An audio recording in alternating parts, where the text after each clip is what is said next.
Good afternoon, everyone, and welcome to the second session in the Land Institute's Ecosphere Studies 2020 Digital Gathering.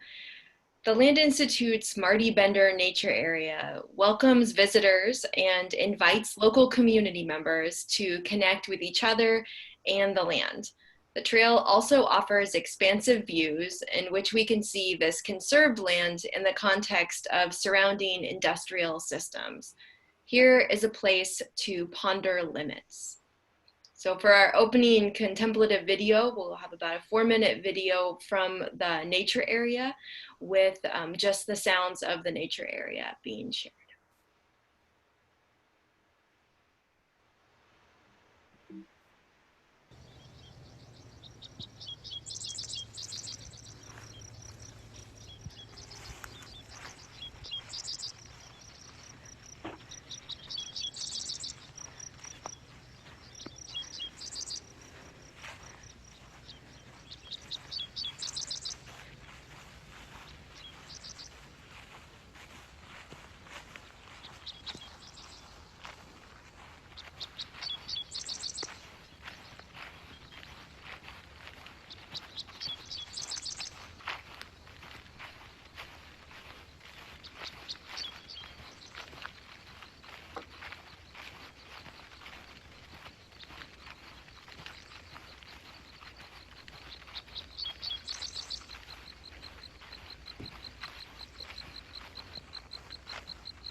Good afternoon, everyone.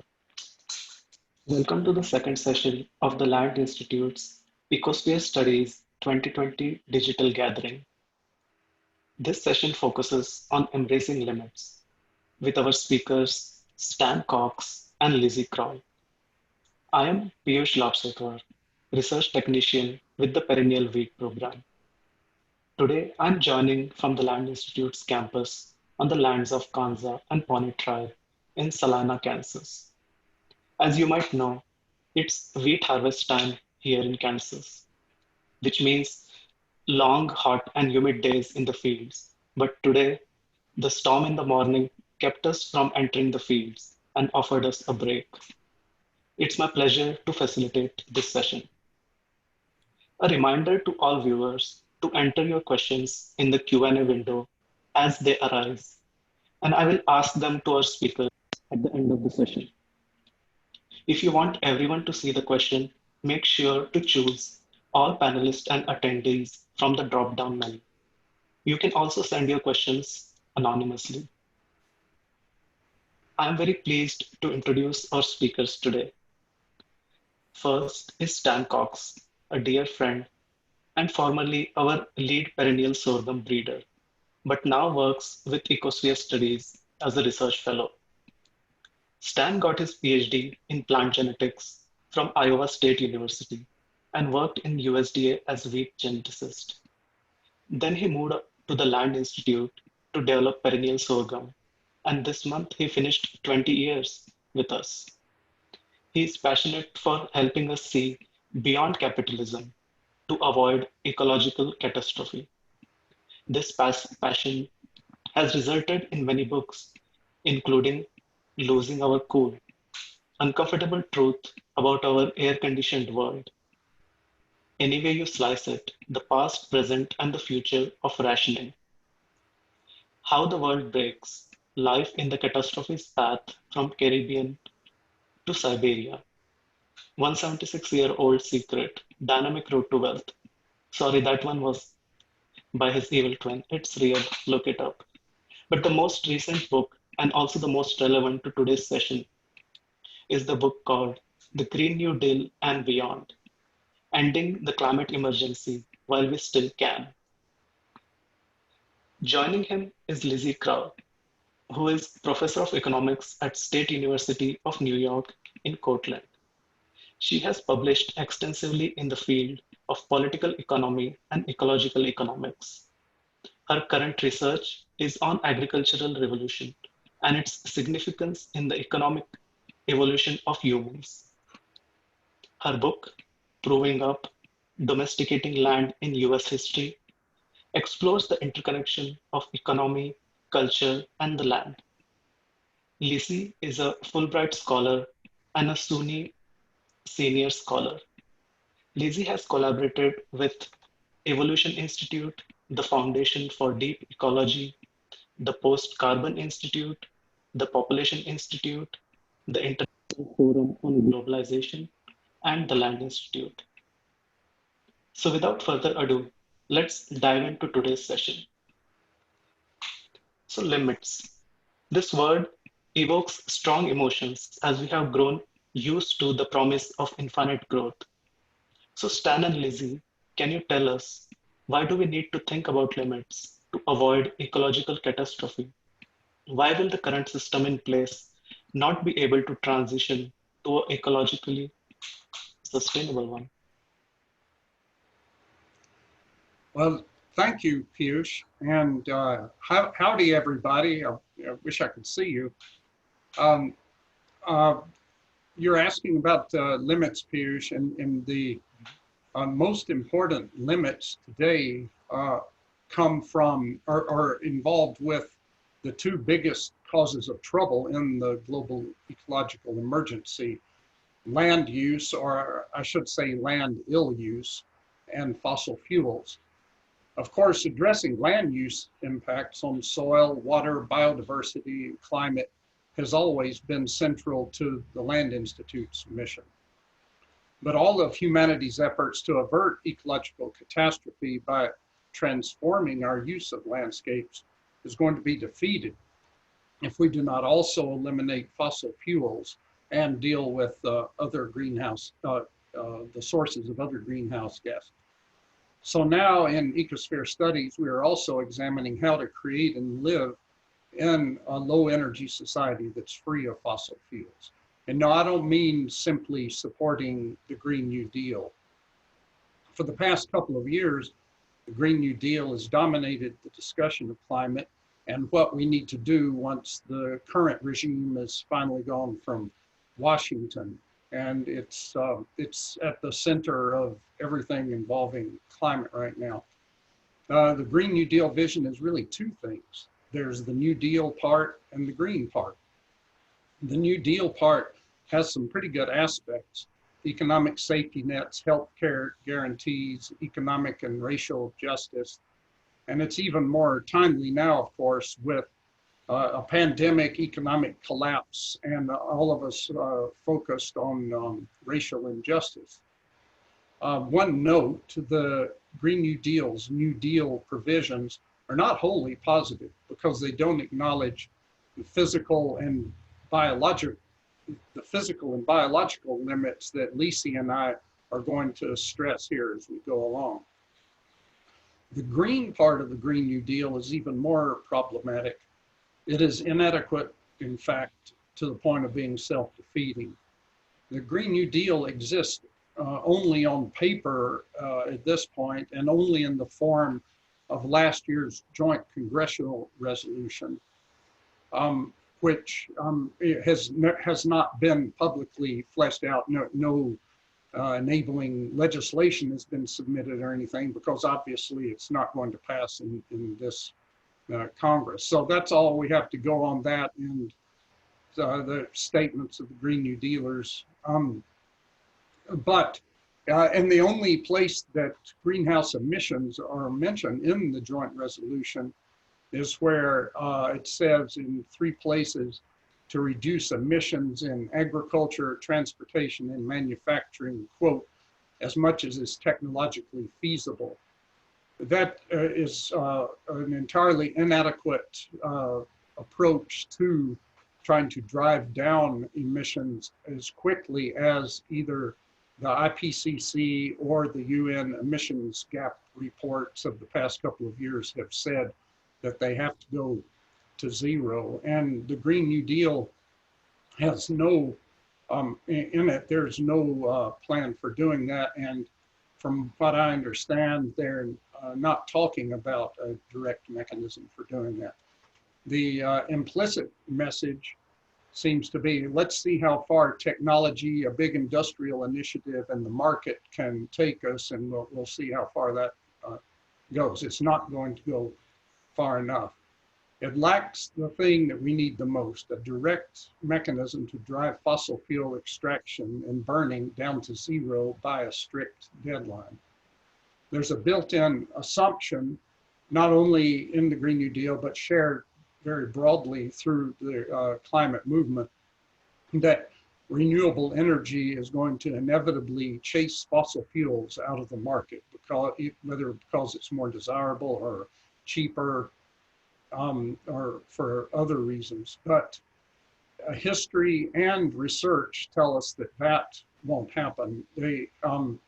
Time after time, when we've had transitions from one form of industrial energy to another, the new form of energy coming in didn't displace the old form of energy, but simply added to the total energy supply, because more energy is always better in a growing economy.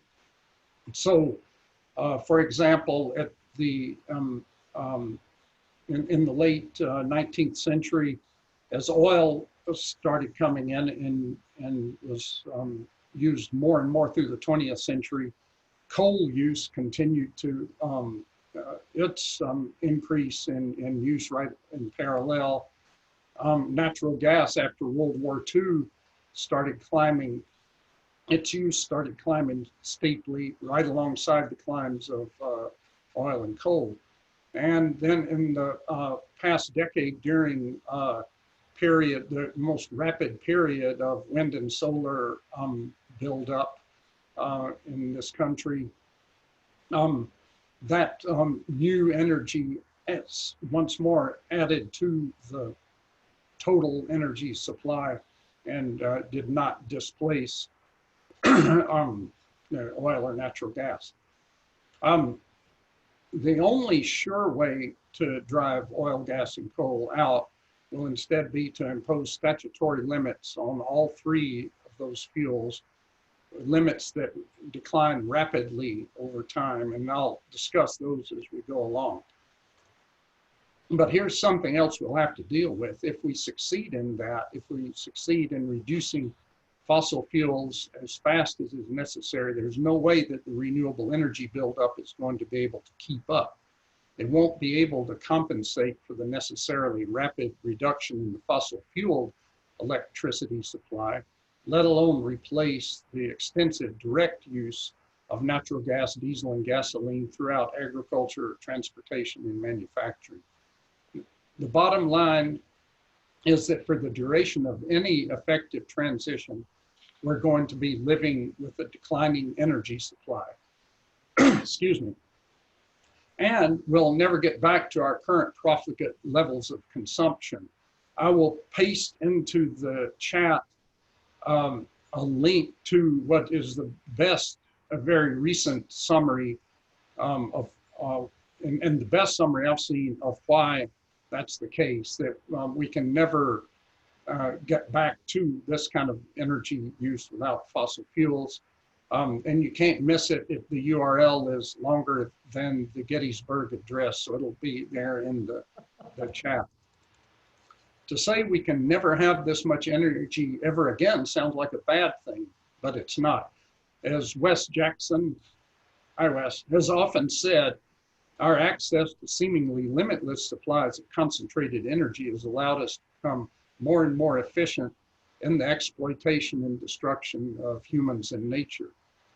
An American society then, running on a tightly limited supply of industrially produced energy, equitably shared, could be a far better society than the one we've got now.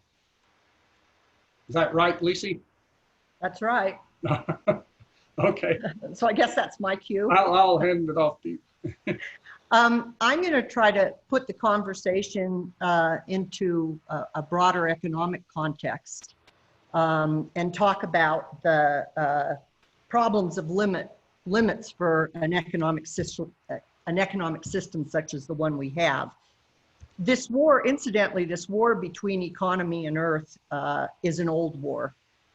It's certainly taken on new meaning in a world of profound inequality, 8 billion people, climate change, mass extinction, and the present economic system. To understand the challenge of limits, it's necessary to reach into the fabric of our present economic system and to understand its inherent tendencies.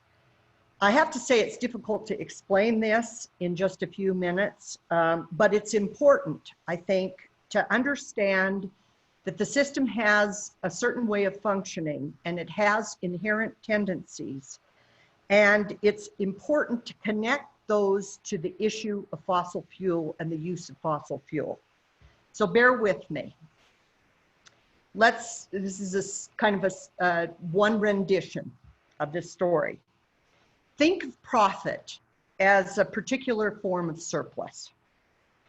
In our economic system, producers compete with each other to produce profit by producing goods and services. They also are functioning under an imperative to try to get the most profit they can because that really allows them to stay in the game.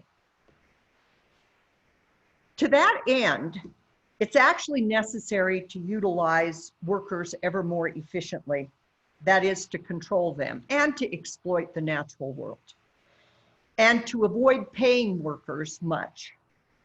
It isn't an oddity that you get routinized work where workers have little control, low wages, and the system is a race to the bottom for many of the human beings involved in it. It isn't an oddity at all. It's an inherent part of the system. This is as true today as it was at the end of the 18th century when the textile mills in England that were capitalist enterprises were engaged in production not using fossil fuel, in fact, but using falling water as their source of energy. Eventually, textile production, and textile production, incidentally, is ground zero for kind of modern factory mechanized production in a capitalist system. That's where it starts. Eventually, textile production moves to the burgeoning urban centers on the coastal areas of England, not because they didn't have enough energy with falling water, but because they couldn't gain access to the workers they needed. And that was the imperative to move. So fossil fuel enters the mix, coal. And it allows for further mechanization of production and greater control over your workers. And it also lowers the costs of production. And you can attain great economies of scale.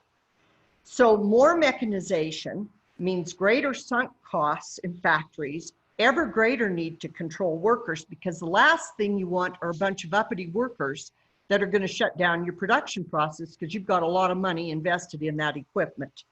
Okay, you don't want it lying idle.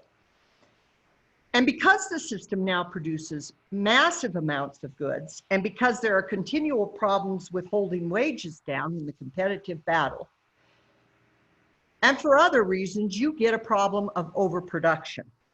So you get exaggerated cycles now of depressions. And then in the midst of those depressions and in the aftermath, you get a consolidation of economic enterprise. So you get a greater concentration of economic power, okay? The way I think about it is that fossil fuel is the great enabler of market capitalism. It allows the system to become more fully what it is inclined to become. Expansion, exploitation of workers, unemployment, stagnation are all inherent to the system, but they are exaggerated with capitalism when it uses fossil fuels. In a sense, and I realize this is counterintuitive, but I think it's important, fossil fuel releases this economic system from its connection to the earth. Now, in some sense, that's not true. It's a material system, let's be clear. It's connected to the earth, okay? But fossil fuel allows the system to function as if it isn't. And so capitalism reaches its full logic without concerns about energy or the limits of the earth. It's now a global system. It's grown to mature around what has essentially been an infinite supply of highly dense carbon. And that carbon, that highly dense carbon, provides 80% of our energy mix. So we'd be well not to forget that. And the prescription for maintaining the system and for stabilizing it in the face of its tendencies to stagnation and its inherent problems with inequality and unemployment have also matured. The approach is to reinvigorate growth through a combination of monetary and fiscal policy. This is standard Keynesian economics. And there's no question but that it's still institutionalized in our economy despite the rise of neoliberalism. The New Deal was part of this legacy. The New Deal was other things as well, which we'll talk about, but it was part of this legacy. And so is the present stimulus package in the face of the COVID pandemic and the Green New Deal, okay? So the outcome of all of this is that we've come to believe that expansion is unlimited and the tools we have to manage the problem of inequality and unemployment and instability are expansionary tools. And that's where we stand right now. Thank you. Welcome. So this sounds like Jerrell's paradox, arising with increased energy usage and fossil fuel consumption with the rise in efficiency of energy usage due to the addition of green energy. This closely relates to the expansionary nature of the economic system, which Lizzie mentioned. So the current system is unable to limit itself by design to be within the ecological limits put forth by a finite planet. So after understanding the need for limits, can you elaborate on the kind of limits we are talking about? What would it look like to live with these limits? Well, Jevons paradox, taken to its logical conclusion, leads us to a more foundational parsing of the economic system that is carrying us along, and it is carrying us along. And it puts us face to face with the difficulty of the problem of limits in this system. So let me just kind of recap and then speak to this issue. We have an expansive economic system, expanding economic system, as if there's no biophysical restrictions, enabled by fossil fuel. Now with almost 8 billion people, climate change, the sixth mass extinction, and one where the chronic and systematic problems of stagnation and inequality are fully formed and equally profound. And the main solution to stagnation and inequality is to reinvigorate growth. And now we're going to reinvigorate growth in some sense with new renewable energy, okay?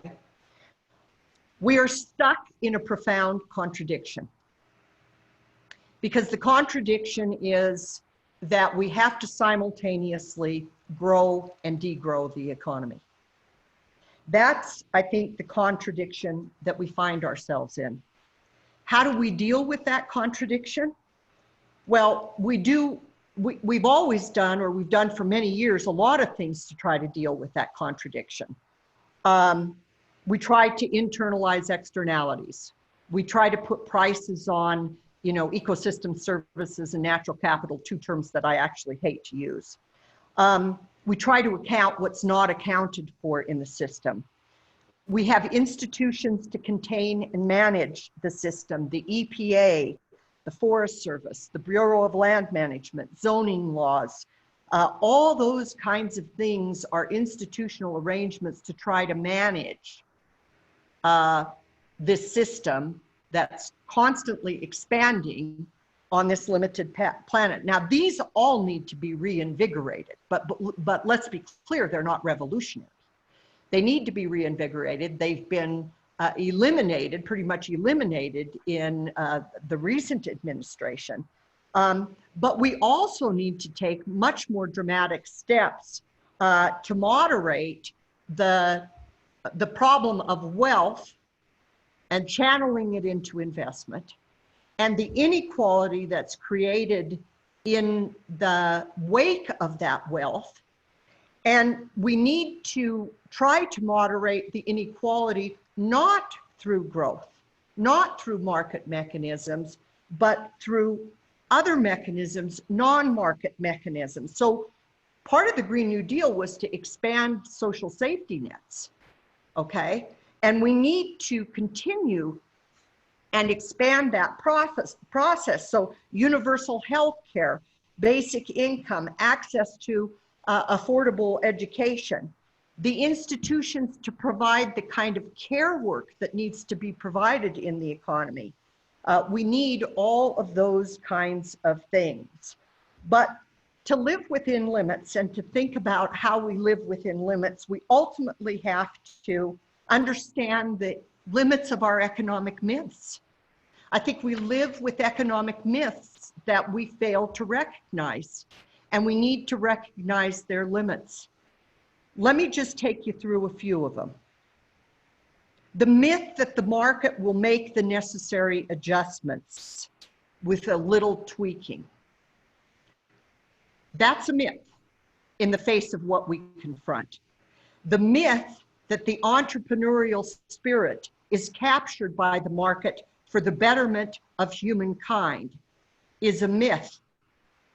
The myth that consumers are driving the system, and if we each lower our personal consumption, all will be okay. I'm not saying that lowering consumption is not necessary. It is absolutely necessary. But we have a complex interdependence between production and consumption, and we have to deal with both sides of that complexity and not just one. The myth that we can both grow and degrow the economy at the same time. There are definitely limits to that. And this is, in a sense, the promise of 100% renewables, which Stan has tackled very well. The myth that this is just another New Deal moment. It's not. And the pandemic, if anything, has taught us the difficulty of imposing limits on this kind of system. Yes, the myths that Lisi has just discussed point to the very straightforward reason that for more than 3 decades now, effective climate action has been stymied, both nationally and internationally. Every proposal so far has been rejected as being bad for the economy, meaning bad for profits and capital accumulation. So these half measures that Lisi has talked about have been followed those instead. They're kind of trying to patch it up, and that's not going to work. We've been told the wrong thing about limits for a long time now. We've been told for decades that the most important limit is not physical. Rather, it's the limit on the range of climate policies that can be adopted. Our choices are limited, we're told, to those that will allow unrestrained economic growth. But the real limits we need to respect are quantitative physical ones, as you know. What Earth scientists have called the planetary boundaries, including not only greenhouse gas accumulation, but also the Earth's nitrogen and phosphorus cycles, soil degradation, biodiversity loss, and others. So as an example of what kind of limits we need to impose, here's what I'm proposing for just one aspect of one of those boundaries, the greenhouse warming that results from fossil fuel burning. Now, of course, other greenhouse gas sources have to be similarly eliminated, but let's stick to fossil fuels for now. We have to have, and the sooner the better, by law, a cap on the number of barrels of oil, cubic feet of gas, and tons of coal coming out of the ground and into the economy. And that cap must ratchet down by a fixed amount year by year until it gets to zero by the deadline, whichever deadline you pick, the IPCC or UN, and this is the consensus of the world's climate scientists, any deadline you pick just means it's going to have to go fast. Now, a plan, something like that is not something that the big petroleum and coal and fossil fuel companies are really going to want to go along with, to have a business plan that calls for them to put themselves out of business in 15 or 20 years. It's probably going to require the nationalization of all of our fossil fuel reserves and infrastructure. We would need to, this is a possibility, create 2 public cooperatives to take over those assets. Call them People's Carbon for coal, People's Hydrocarbon for oil and gas. And then they're going to take on that business plan to put themselves out of business. In the 1940s, well, we faced a similar reduction in supplies of energy and many resources, either because we couldn't get them from overseas or because they were going into the war effort. And so they had to put in place the War Production Board, which directed the civilian economy's diminished pool of resources toward the production of essential goods. If we have a declining cap on fossil fuels, we're probably going to need what we could call the Peace Production Board to steer the nation's energy supply toward production of necessary goods and away from uses that only provide profits to the owners and investors and waste to the landfill. The current movement to defund the police and invest in marginalized communities instead can be thought, stimulate our imagination, think of that as an introduction to many other shifts of resources. Steer that energy, that limited pool of energy we have toward mass transportation and away from personal vehicles and air travel, toward production of staple foods and away from feed grains and feedlots, toward affordable housing and ecological restoration and away from the military. And all of this being done at a time when we're going to have a declining total energy supply. Therefore, the system is going to have to guarantee that every household, regardless of income, has access to its fair share of essential goods and services. And we will have to prevent excess consumption by the affluent. So we need both a floor and a ceiling on consumption. And that means that first, to prevent inflation, as we did in World War II, there's going to be a need for price controls. And to make sure that, that everybody has sufficient quantities of basic goods, we'll have to have fair shares rationing of energy and probably other resources. And then finally, as during World War II, prices and ration limits will need to be set nationally, so everybody's playing by the same rules, but administered locally. There were something like 250,000 local volunteers serving on local ration boards during World War II. But they this time they'll need to be administered more democratically and inclusively. The ration boards of World War II, out of tens of thousands of board members across the country in these local boards, something like 200 were Black members. So they did not do a very good job on that. They did have, as they said, people from all walks of life. There were labor and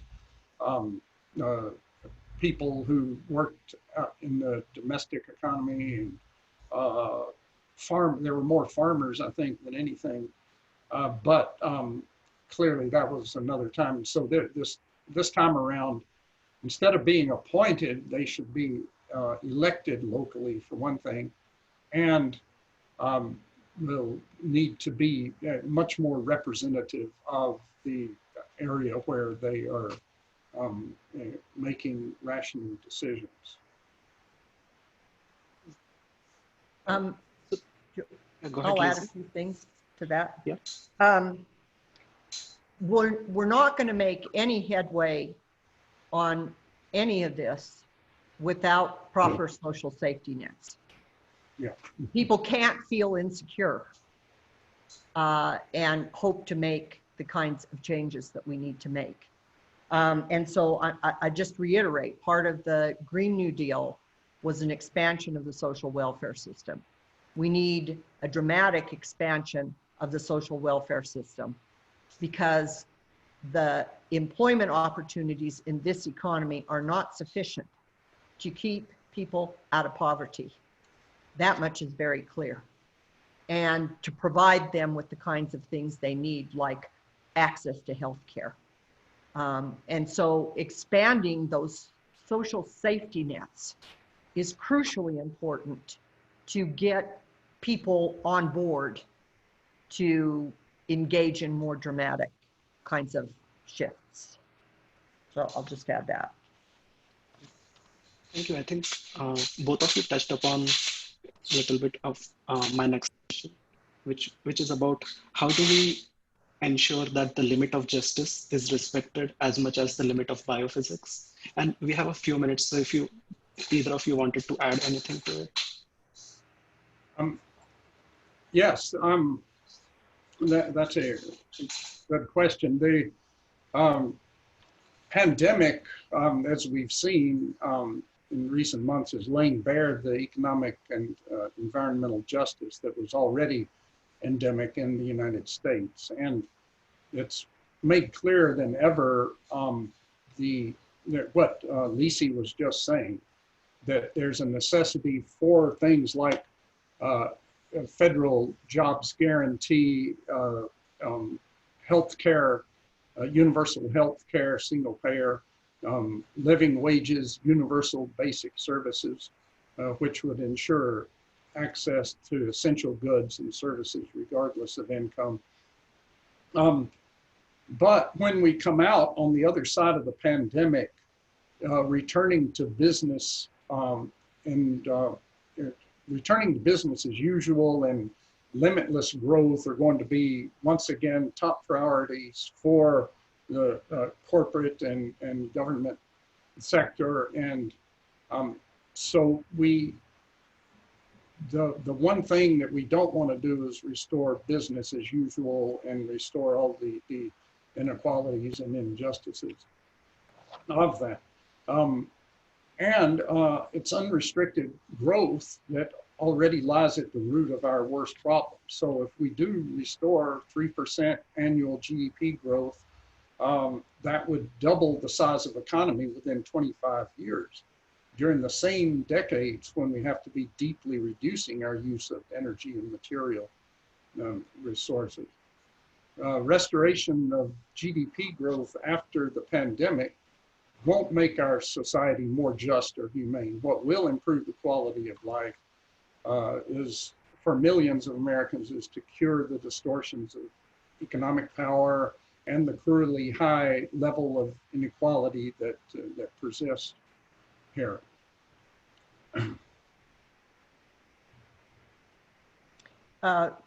Yeah, I mean, I think Stan pretty much covers it.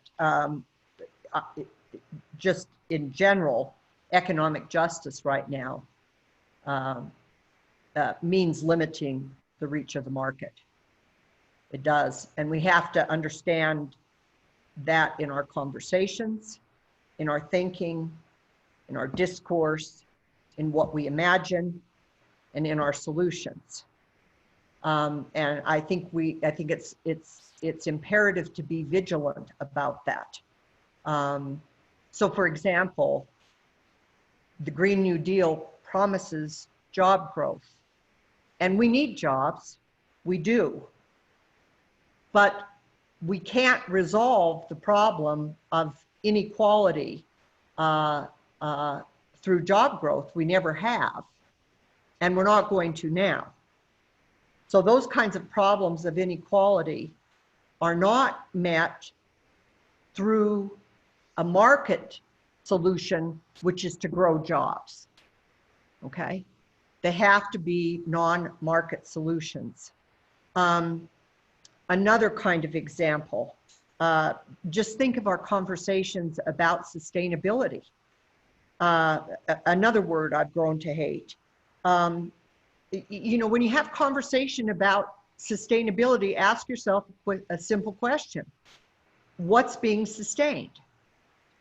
Are we trying to find sustainable capitalism?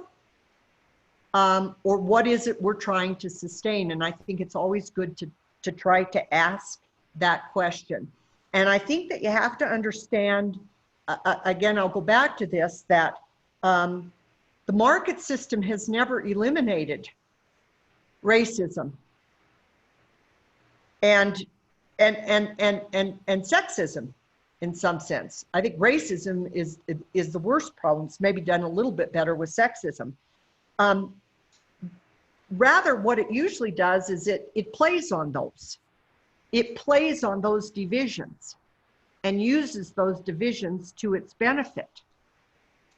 So we have a lot of brown and black people and white people, but brown and black people in service sector employment, working 2 or 3 jobs to try to make ends meet. Why is that? Why are they stuck there? So there's a connection between the needs of the system and sort of playing on the kinds of prejudices that are part of our heritage. And so that's something that has to be thought seriously about. There's a whole economic literature on the interface of class and race and sex in our economic system, and it's an interesting literature. And finally, let me just say one more thing about this question of justice.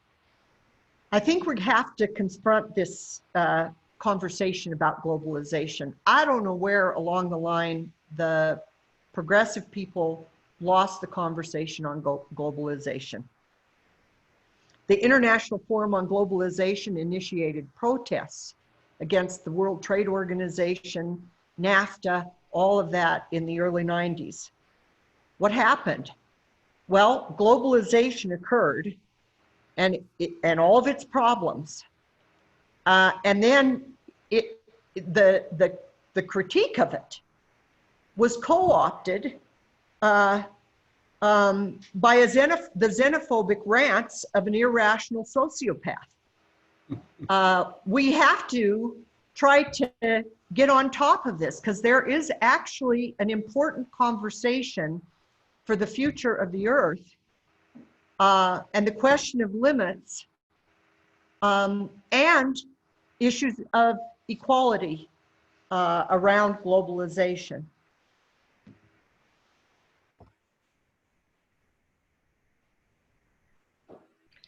Thank you so much, Stan and Lisi. This is Aubrey Strike-Krug. I'm stepping in for a moment as Piyush's Wi-Fi reconnects. There was a little tech issue, but we are on it. And this looks like a good moment maybe to pause and remind people. I see some questions coming into the Q&A box. That's fabulous. Please continue to enter questions in there. And as you do that and as you reflect on what Stan and Lisi have just shared, I'm going to ask Tim to come on. So starting our broader conversation will be Tim Cruz, the Land Institute's Director of Research, and he will share some brief thoughts and an opening question for Stan and Lisi. All right, well, thank you, Aubrey and Stan and Lisi. It's a pleasure to be part of this conversation. And yeah, unlike Stan and Lisi, when I think about limits, I think about molybdenum. Molybdenum is the nutrient that is required in the lowest amounts of any essential plant nutrient. And limiting factors are on the minds of ecologists all the time. And in fact, human society has been limited, I'm sure, by molybdenum. It's been limited by phosphorus. It's been limited by nitrogen. And something in my life's inventory of how us as a species has been able to deal with limits is the recognition that we are pretty good facing limits, water, all sorts of biophysical limits, including molybdenum. And though there's a difference between being able to come to terms with limits, which again, I think we're amazing at as a species, and imposing limits on ourselves. It's a very, very different challenge. And in my life's inventory of what I would consider good examples of self-limitation, particularly as it comes to consumption, there's precious few examples that I have been able to identify where we've been able to pull that off. Endangered Species Act might be considered an example of that. I'm really interested in both the presenters as well as everyone in the audience to suggest examples, because we need examples if we're going to self-impose anything like the list of what we must do that Stan and Lisi have just described. Now, not knowing how we're going to do it, I am going to assume that it will probably involve some kind of democratic institution. After watching Hamilton the other night, Hamilton's very hip right now, and yet people a lot of people I don't think have looked into what Hamilton contributed to our society, and in particular, the strength of the federal government, particularly with economic structures. But nevertheless, the whole democracy itself is very much a 328 million person entity, if we can call it a democracy. And the prospect of having 328 million people vote in a cap when they have a choice on the ballot to not vote in that cap is extremely problematic. And the level of actual deliberation and conversation that needs to take place to impose these limits, the type of nuance of what it takes to try on how life actually might be better, as has been described, is just not happening at that scale, right? And yet, some of the actions that need to be taken, such as a cap on fossil fuel, really only make sense at that federal level. Now, the alternative to the Hamiltonian vision, like more Jeffersonian vision of a smaller scale democratic entities, has a lot of appeal with even the kind of more radical faction of the climate change movement. And I'm going to reference a paper that Stan alerted me to recently that came out in Nature Communications called Scientists' Warning on Affluence. And this paper is all about limits. And the author, Weidman and colleagues, recommended local democratic action as a key vehicle to self-impose limits. No, I wrote that. Hold on. Here's what they wrote. Empower people and strengthen participation in democratic processes and enable stronger local self-governance. Design governance and institutions to allow for social experiments, engagement, and innovation. This could be trialed and organized, e.g. through citizen assemblies or juries, as it is demanded by Extinction Rebellion and already practiced, e.g. by transition initiatives or Catalan Integral Cooperative.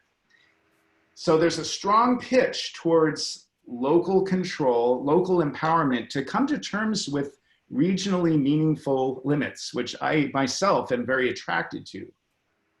And yet, I'm going to wrap this up here with a strong shift towards greater local democratic empowerment.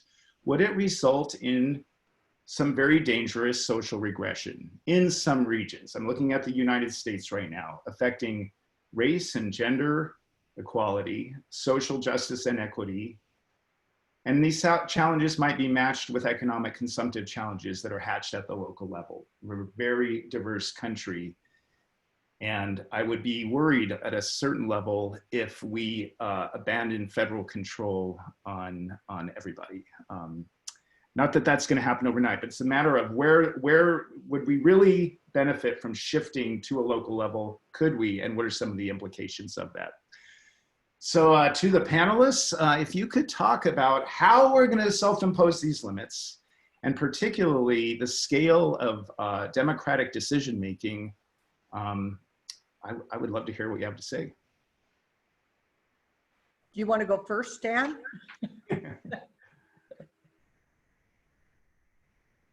You're on mute. I knew I was going to do that.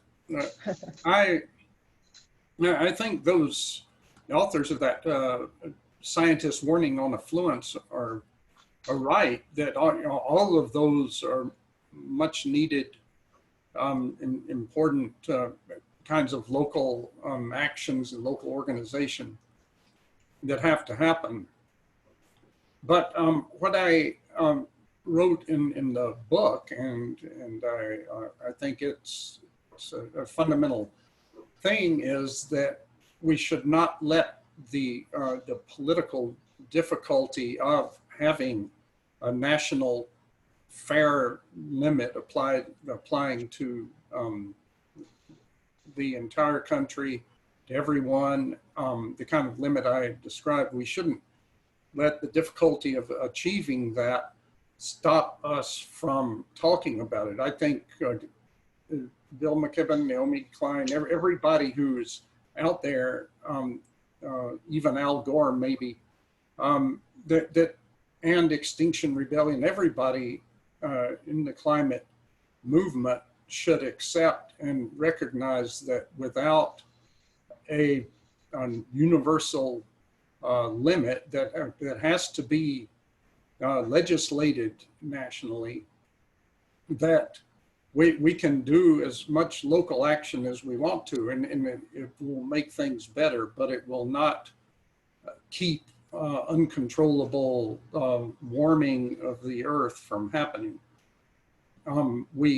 So it's, I think there's a lot of self-peddling that's gone on, and to say we can continue to have the kind of lives that we have now with as much energy, and we can we can decide voluntarily how much we want to reduce our consumption and production of waste and so forth, and that will do it. So but as with the analogy with World War II, we need a lot of local involvement, and to have the ways that we adapt to that very, very sort of straightforward limit on everything. The ways we adapt to it should absolutely be democratically and locally controlled. Well, there's a lot of questions that Tim asked. I'm going to go back to maybe what I would say, taking the cart before the horse. I mean, we have this imperative now to do something fast.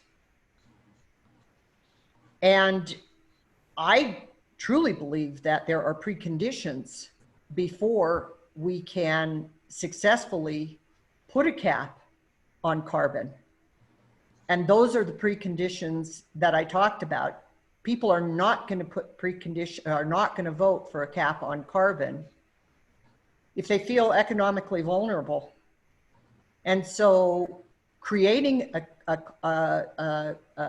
context that limits the economic vulnerability of people, I think, is an absolute essential precondition to being able to move ahead on climate change. And that is within our reach to do that.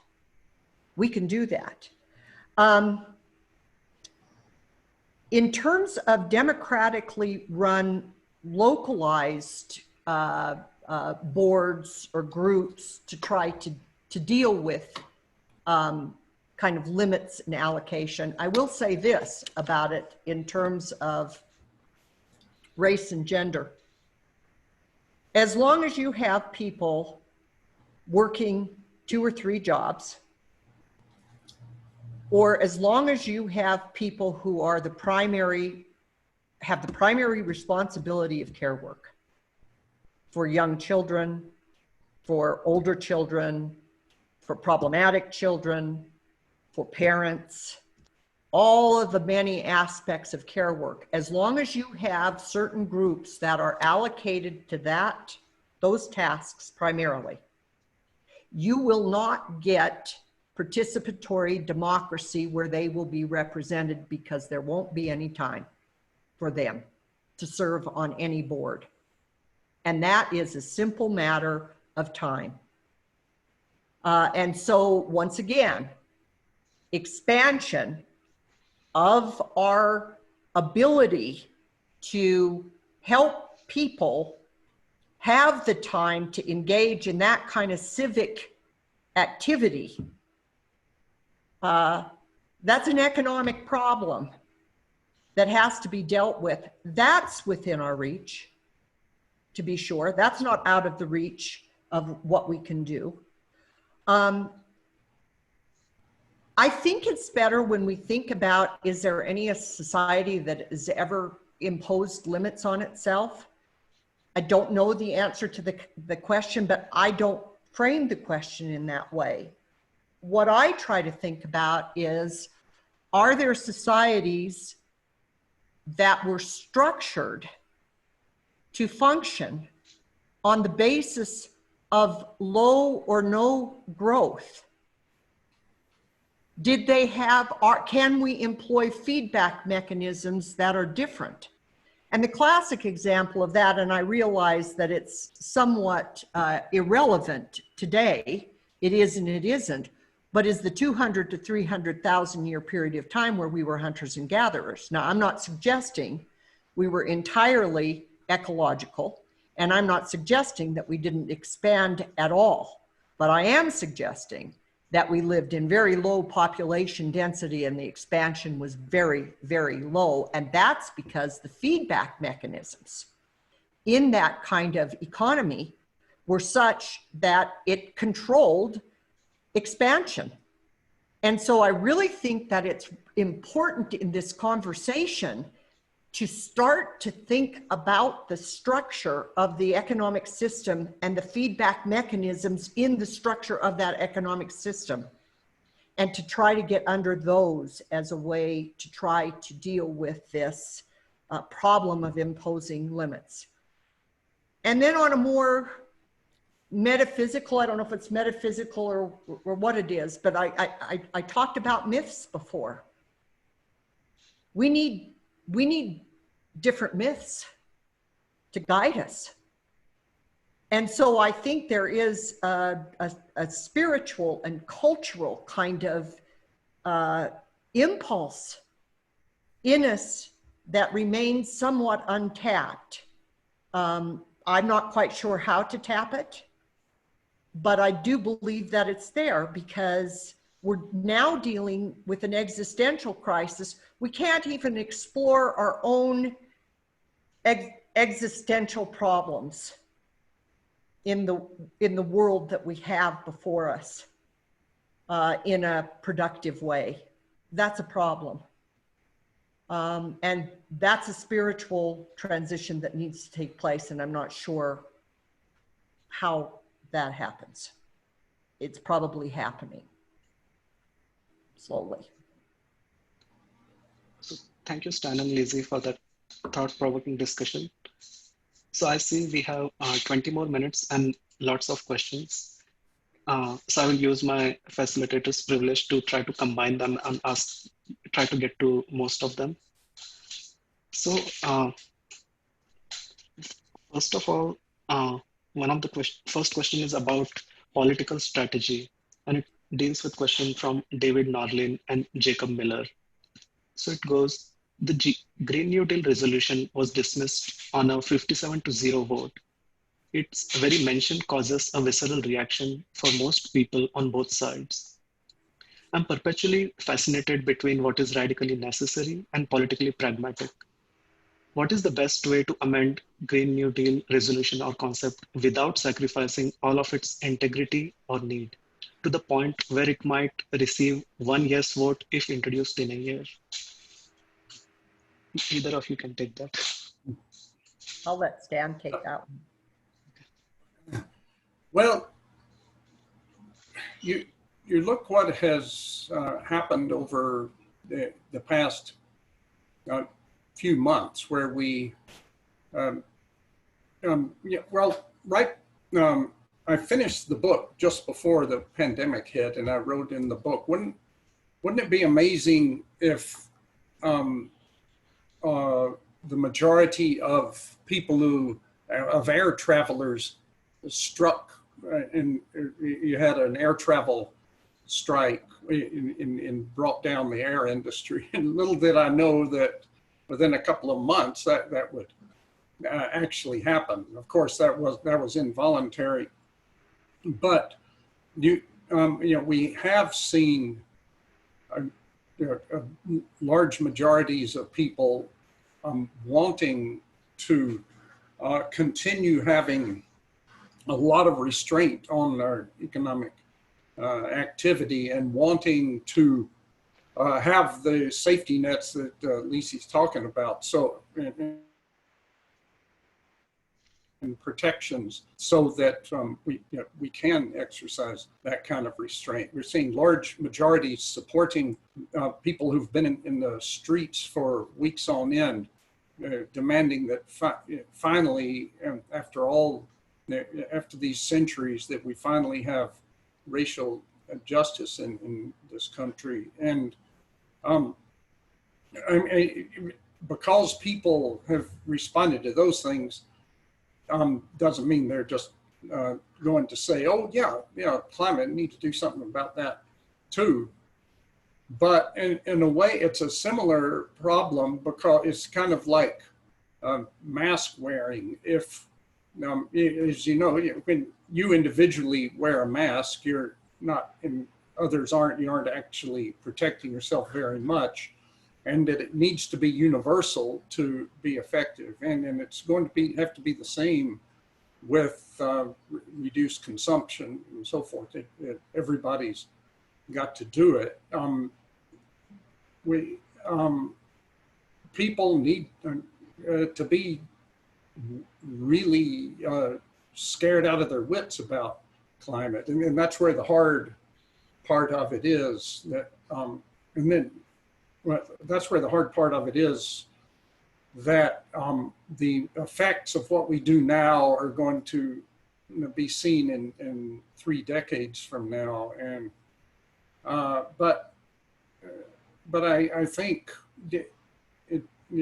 as we see that public opinion can shift very fast, and some people I know in the climate movement think that things, that people are going to see the physical manifestations of 400 plus parts per million CO2 in the atmosphere. We're going to start seeing more and more of that, and that we can maybe reach our political tipping point before the atmosphere reaches its tipping point.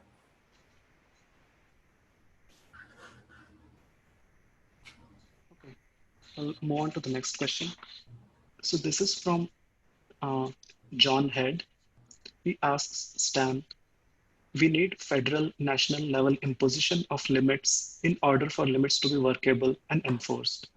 But don't we need global level imposition of limits? Otherwise, the action reforms that any one country, even the USA, takes would not be adequate to meet the soil crisis or the climate crisis. So do we need global action in self-imposing limits, and what would that global action look like? That's exactly right, John. And we've addressed here mainly the domestic situation, and that's because that's what we are. All of us, well, not all of us here, but we have some influence over what our own government does. And I think that as long as we're not doing anything, we're not going to have any, our country isn't going to have any standing to tell other countries, you've got to do this and that.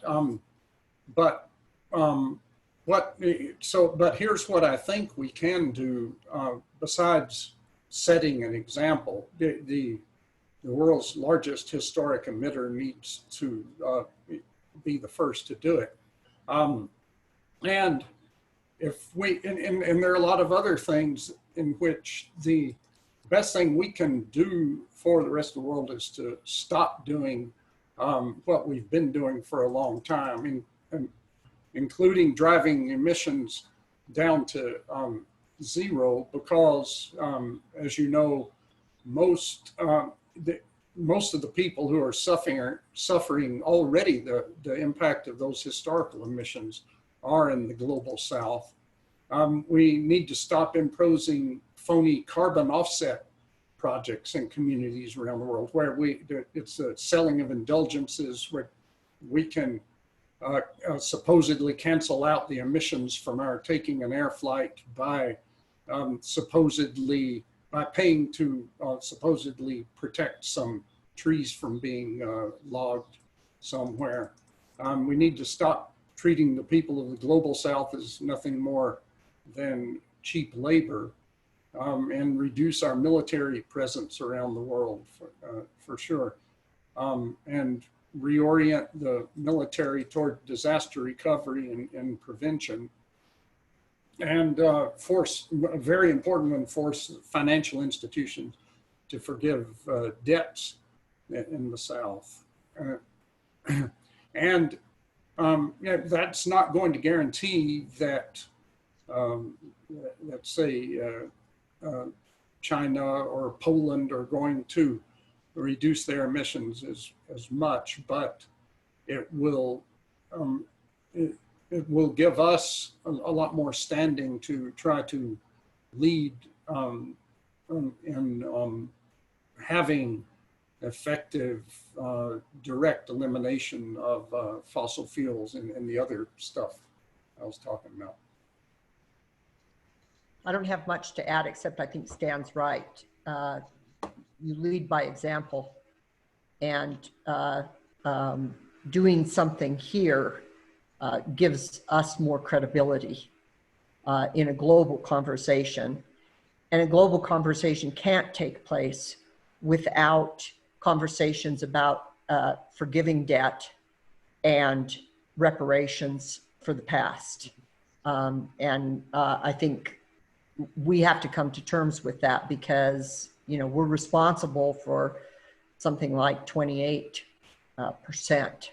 of the buildup with what, 5% of the world population. So that's a problem. Thank you. And I guess that's a good segue to the next question, which is from Rebecca. And I think this is a very popular conception right from the time of Malthus. So she asks, does overall population need degrowth? How does this relate to reproductive rights and more broadly, reproductive justice? And what was the last part of the question? So how does this relate to reproductive rights and more broadly, reproductive justice?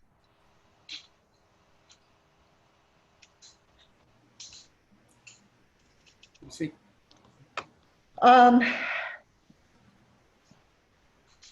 don't know if I want to confront this question. It's a hard one. It's a hard question. So let's start from the top and take it back.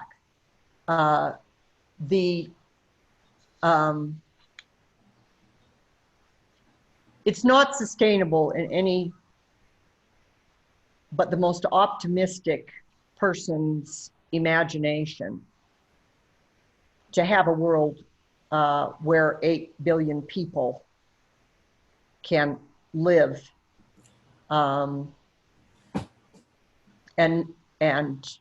not undermine the ecological, or further undermine the ecological integrity of the planet. I think that is not possible. And maybe I should have added that to one of the myths. I understand well the problem of imposing reproductive limitations on people, and especially if those reproductive limitations come from white men in first world countries pointing their finger at brown women and telling them they're the problem. The problem of population obviously is extremely complex, because in terms of the overall impact on the planet, there are two different things: population and per capita consumption.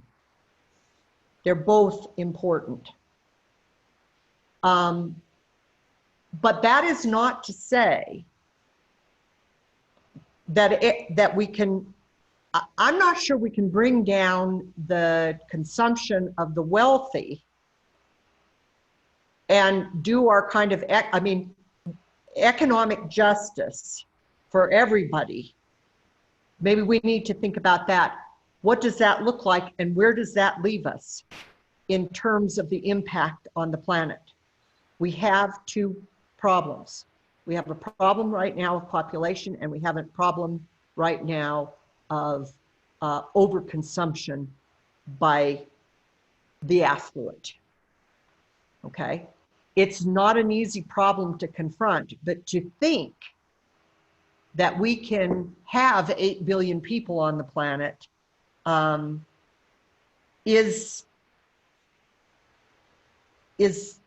think it's not realistic. I don't think we can dance around the population problem. So what you need to do is to disseminate. You need to educate women. I mean, all the kinds of things that have been discussed about how you go about lowering reproduction rates, education of women, dissemination of birth control. Nobody wants draconian measures. All of those kinds of things. And even though we have reproductive rates have come down in many, many countries and in the United States, I still see, maybe because I'm in Utah, but I still see, families with 4 and 5 children. And I mean, it's horrible because I have the impulse to print a little flyer that projects what would happen to the world if everybody of reproductive age had 4 or 5 children. It's a very difficult question, but I actually think it's a question that shouldn't be skirted. I think it's a question that should be explored and confronted. I think, again, we have a contradiction because all the models about bringing down reproductive rates are models that are based on economic growth. Okay, you have economic growth, you develop, you have more educated women, and your reproductive rates will fall, and they will. And so once again, we have sort of at this moment in time a kind of a contradiction on our hands. Where all the demographic projections indicate we're going to get to 10 billion people. So it's a problem that's not going to go away. And I actually talk about it in my class and tell my students 1 child. And I don't skirt it. So anyway, Stan? And maybe even, well, certainly more important than economic growth in reducing population growth has been an increase in the political and economic rights and power of women just generally, and of course specifically in reproductive rights, but just overall.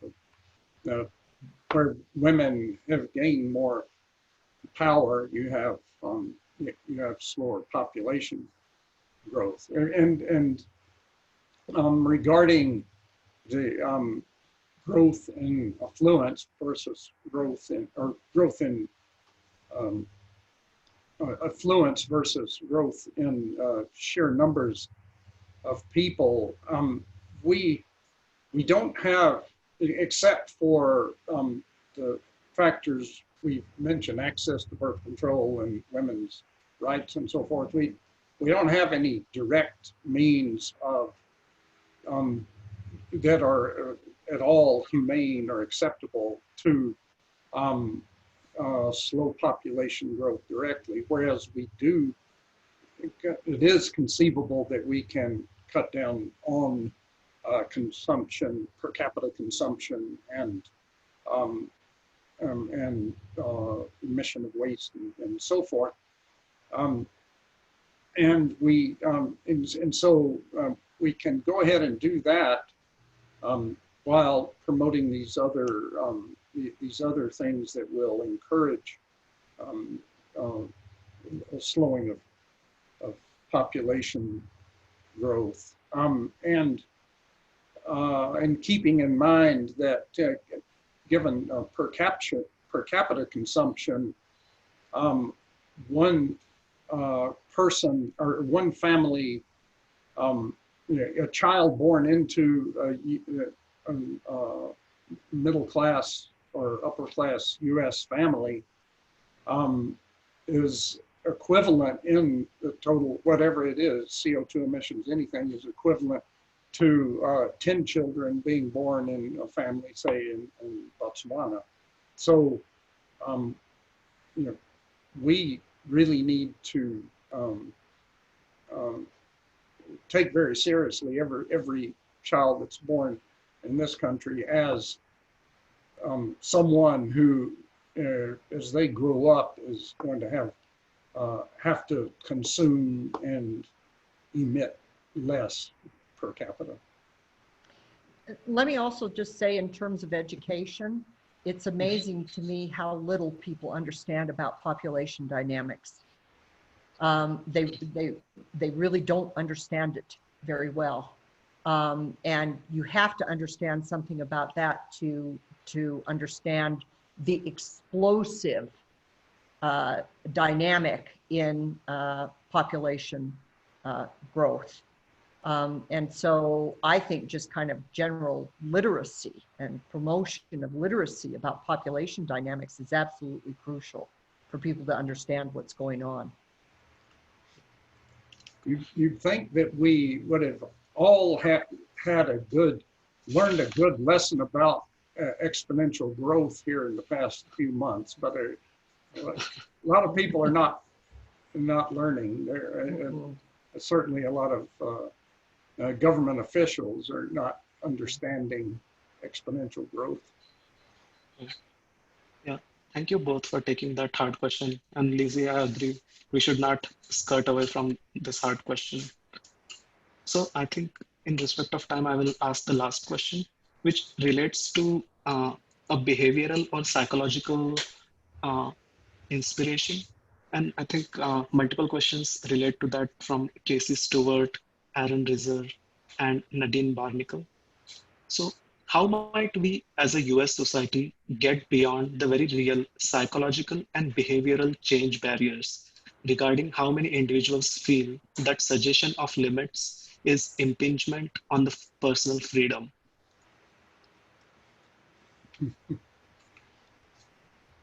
Yeah, I think we, again, in the past few months, seen how this idea of individual freedom has stood in the way, tragically, in this country.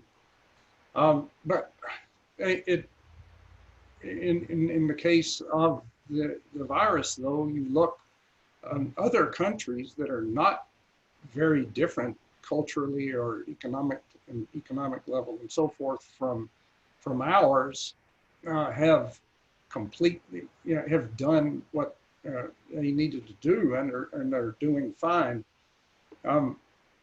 So I don't know to what extent this is a fairly American problem, but this is an important question, and this thing about, we've all got to do this. It's the same as everybody's got to wear a mask.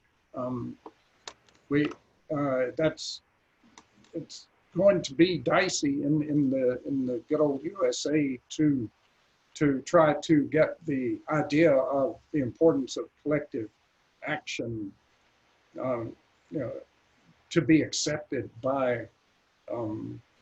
It needs to be accepted by a very large, not just a majority, a very large proportion of the people. Do you have any ideas, Lisi?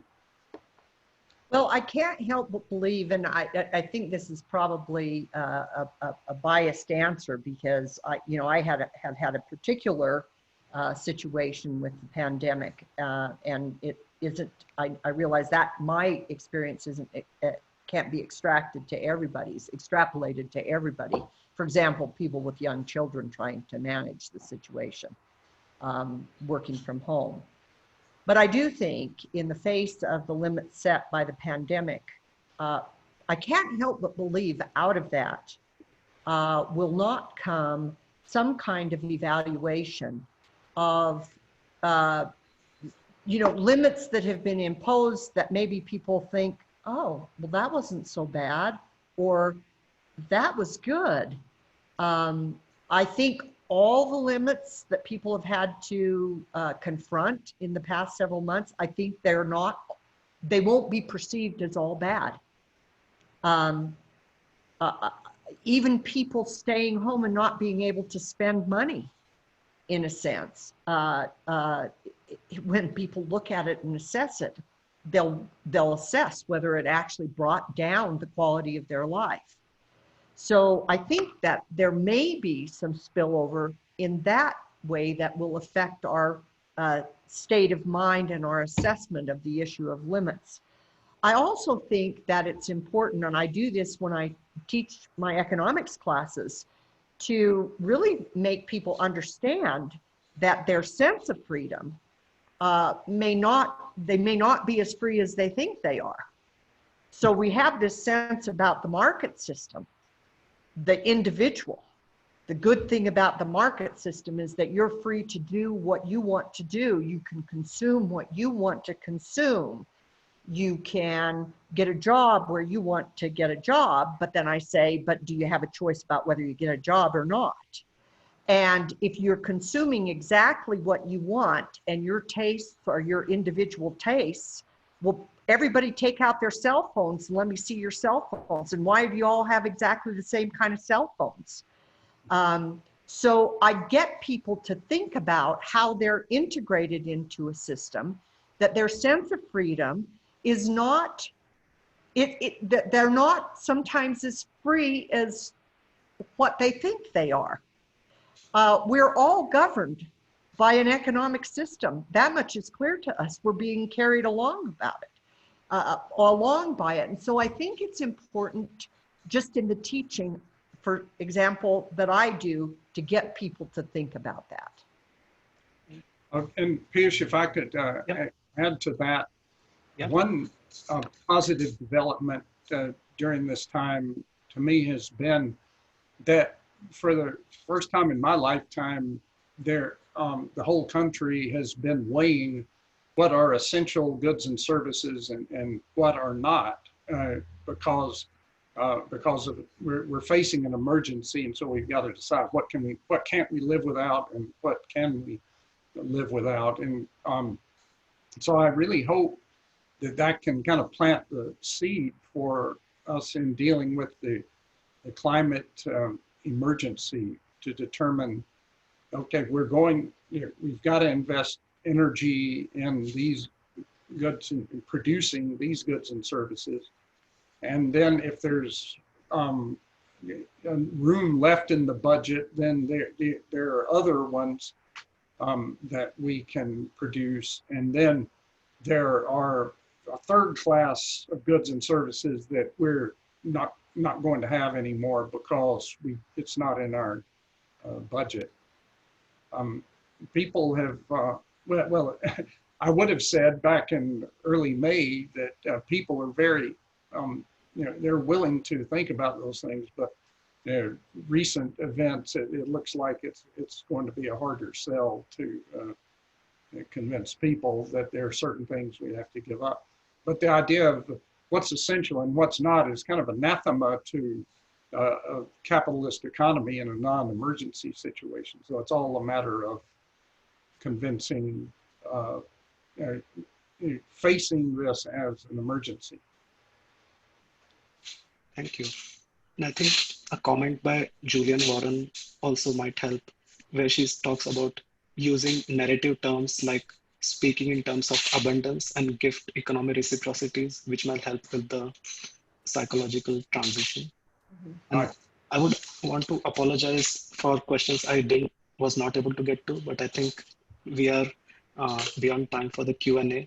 So I would ask Stan or Lizzie if they have some final thoughts to share. I'll let Stan take it. I don't know, I'm about to talk to myself out here, but look at that link that I posted, and the original of that paper was I posted to Basecamp. But that link goes to a manuscript because it was behind a paywall. And I'll post some other stuff to Basecamp as well. I guess I will say one more word. I think the war between economy and Earth is a really complicated issue. And I think it's important for people to, maybe it's because it's what I'm thinking about, but I think it's important to think about how we got here. How we got here to this point in history where we are literally being pulled by an economic system that is destroying the planet. That's a profoundly important thing to think about. And in my mind, that's an economic question. And it's a complex economic question that takes some exploration. I do think that the level of economic literacy and the ability to engage in economic discussions is something all of us need to work toward expanding. And I think, unfortunately, economists have done their damnedest to put people off from those conversations. So I apologize for my profession. With that, I think I will thank you, Stan and Lizzie, for helping us see the importance of limits and what it would look like to live with them. So this marks the end of the first day of this Ecosphere Studies 2020 digital gathering. We will resume tomorrow morning at 10 a.m. Central Time with the next session called Long View Now with Wes Jackson and Caitlin Taylor. They will deliberate on the questions: what does the long view of agriculture in the ecosphere teach us now in a time of local and planetary emergency? How can we react, respond, and radically rebuild? So hope to see you all tomorrow. Thanks, Thank everybody. you very Thank much. you, Yash. Thank you very much. Thanks, everybody. Thank you so much.